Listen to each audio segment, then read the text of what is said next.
উনিশ সম্বন্ধে আমাদের দর্শক বিন্দুদের কিছু একটু বলেন, যাতে আজকে নতুন প্রজন্ম অনেকেই তো জানে না উনিশ সম্বন্ধে, একটু যদি আপনি বলেন। দেখুন, উনিশ নিয়ে কিছু কিছু বই লেখা হয়েছে, যেহেতু আপনি নতুন প্রজন্মের কথা বলবেন, যে খুব সাম্প্রতিককালে, কারণ নতুন প্রজন্ম ইংরেজি ভাষায় অভ্যস্ত, এই বাস্তব সত্যতা তো অস্বীকার করে লাভ নেই। খুব সম্প্রতি একাধিক শহীদের পরিচিতি সম্পর্কিত একটা ইংরেজি ভাষায় একটা বই বেরিয়েছে। এছাড়া বাংলাতে তো অনেকগুলো বই আছে, যেটা সবচেয়ে প্রামাণিক, অর্থাৎ ওই সময়ে প্রতিদিন কী ঘটেছিল তার বিবরণ আছে সাংবাদিক অমিতাভ চৌধুরী, মুখের ভাষা বুকের বিভূতি।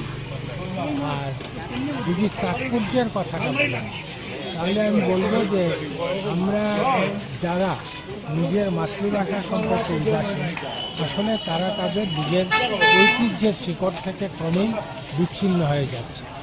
এবং কারণ একটা ভাষার মধ্যে সেই জনগোষ্ঠীর, তার সংস্কৃতির, তার মন মানসিকতার সমস্ত পরিচয় নিহিত থাকে।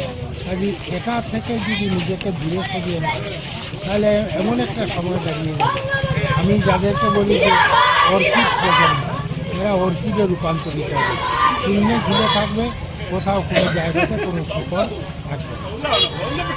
ধন্যবাদ। আজকে সবাই 19শে মে পালন করছে, যে আপনি 19শে মে সম্বন্ধে কিছু একটা বলেন। 19শে মে আমরা সবাই জানি, এই দিনে 11 জন শহীদ হয়েছেন আমাদের মাতৃভাষা রক্ষা। তাই জন্য আমরা সবাই 19শে মে পালন করে থাকি। আগামী দিনে এইভাবে বিভিন্ন সময়ে আমরা 19শে মেকে কেন্দ্র করে আমাদের জীবন, আমাদের মরণ, আমাদের বাঁচা, সব কিছু আমাদের মাতৃভাষা।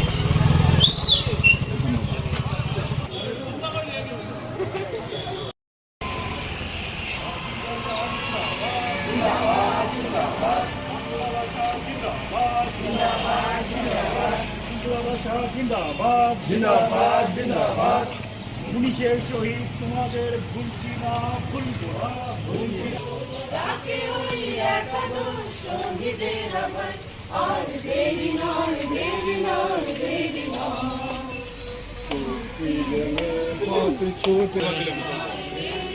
আমরা কেউ দেখে না, চোখের সামনে থেকে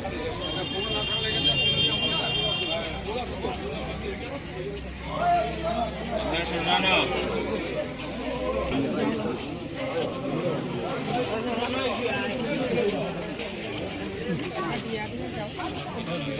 ওদিকে যাই দাদা।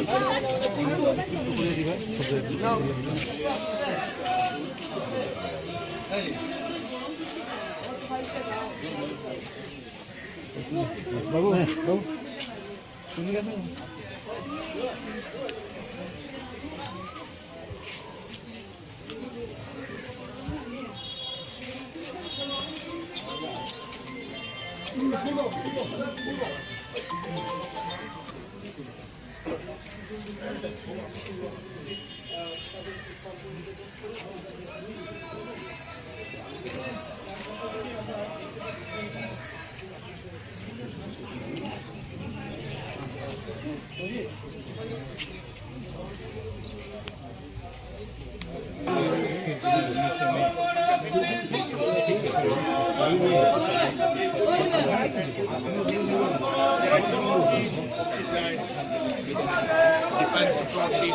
সকলে আহি উপস্থিত হৈছে কণাত স্বাস্থ্য মন্ত্ৰী পৰিষদে এটা ভাষণ দিয়েছে।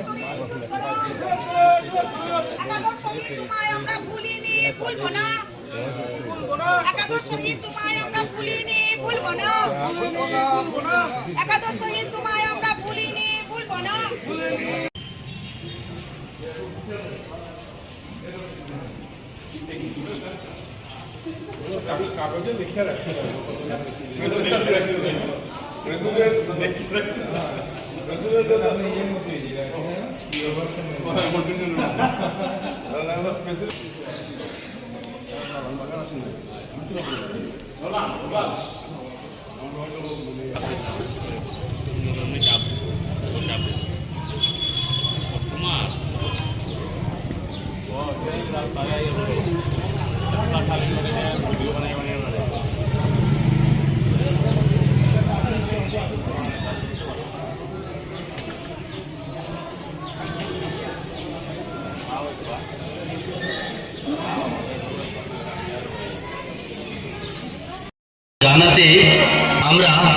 এই পথ চলায় সামিল হয়েছি। এই মহান শহীদদের প্রতি বিনম্র শ্রদ্ধা নিবেদন করতে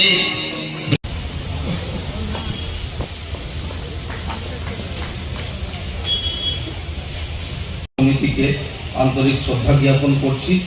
সাথে সাথে আজকের দিনে একটা কথা বলতে চাই যে বিভিন্ন দল সংগঠন আমরা করি, সেটা শুধু ভারতবর্ষ না, গোটা বিশ্বের দিকে যদি তাকাই তাহলে কোনো একটি সংগঠন তার হয়তো সদস্য সংখ্যা 11 জন, কোনো সংগঠনের সদস্য সংখ্যা 50 বা 100, কোনো সংগঠনের 1000ও হতে পারে, কিন্তু মূল কাণ্ডারি একজনকে হতে হয়।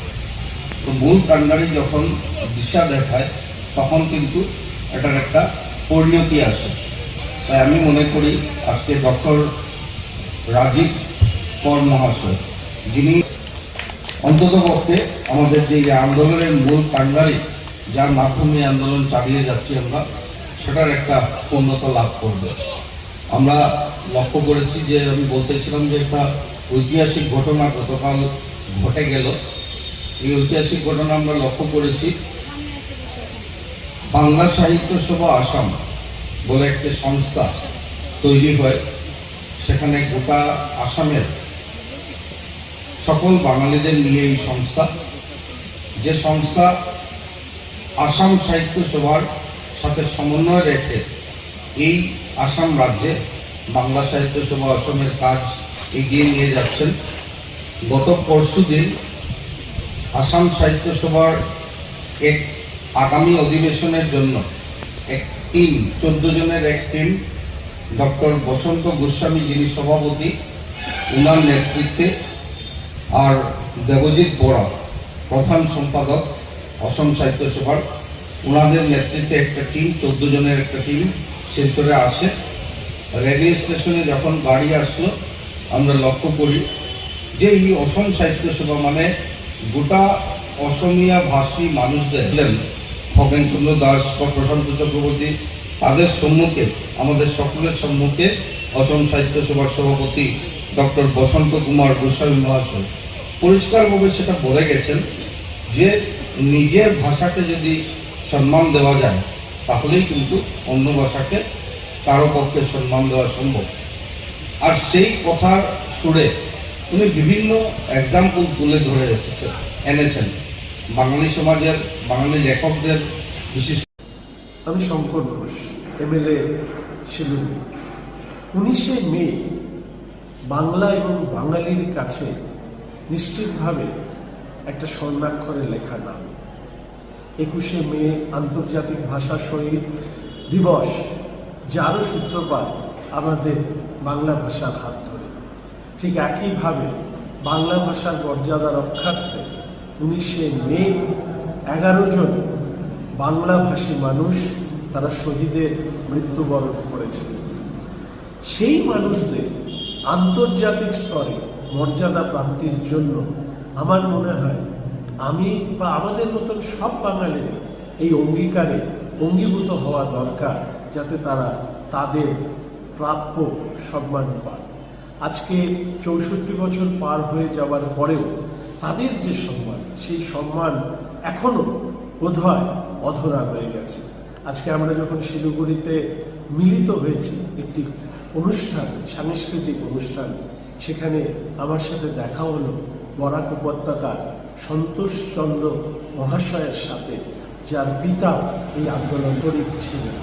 আমি আমার শ্রদ্ধা সুমন অর্পণ করছি 11 জন শহীদকে এবং যারা এই আন্দোলনে যুক্ত হয়ে বাংলা ভাষার মর্যাদার জন্য সেদিন রাস্তায় নেমেছিলেন। ধন্যবাদ।